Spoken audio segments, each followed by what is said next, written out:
ఆంధ్ర తెలంగాణలోనే అనుకుంటే ఆస్ట్రేలియాలో కూడా ఆనేనబ్బా. 2020 క్రికెట్ ఆడుతుంటే నడిమిట్లకు వర్ణుడు ఉరుకొచ్చి ఆటే ఆపేసిండు. క్రికెట్ అంటే కాయి చేస్తోలు నారాజైండ్రు కావచ్చు గాని ఓ క్రికెటర్ గారి అభిమానులైతే ఎగిరి గంతేసే ముచ్చటిది. అట్లా అని ఆట గురించి కాదుల్లా, రాజకీయం ముచ్చట.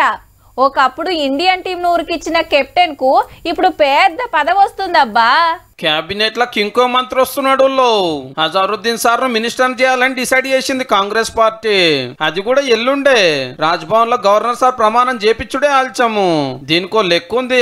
మైనార్టీల నుంచి ఒక్క ఎమ్మెల్యే లేడు, ఎమ్మెల్సీ లేడు. మళ్ళీ హైదరాబాద్ వాళ్ళకు మంత్రివర్గంలో పదవే లేకపాయే.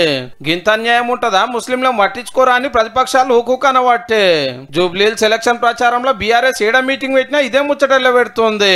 ఈ నియోజకవర్గం మొత్తం 4 లక్షల ఓట్లుంటే ఏం తక్కువ 1 లక్ష ఓట్లు ముస్లింలే ఉన్నాయి. కాంగ్రెస్ నిలబెట్టిన నవీన్ యాదవ్ సార్ కు మజ్లిస్ ఫుల్ మద్దతు ఇచ్చే.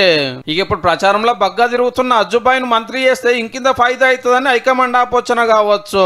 కాంగ్రెస్ పార్టీల సీనియర్ లీడరు ఉత్తరప్రదేశ్ లో ఒక పారి ఎంపీగా కూడా గెలిచేయండు.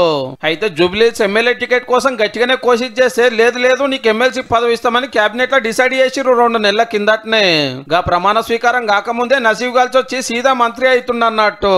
ఈ సార్ వచ్చినా కూడా కేబినెట్ లో ఇంకో 2 సీట్లు ఖాళీ ఉంటాయి. అవి ఎప్పుడు నింపుతారో గానీ ఇవాళ పొద్దుందా కానబడుతున్నా ఎలక్షన్ ప్రచారం అయితే ఆగలే. తడుచుకుంటా తిరుగుతూనే ఉన్నారు. 3 పార్టీలకి సీటు చాలా ముఖ్యమైంది మళ్ళా.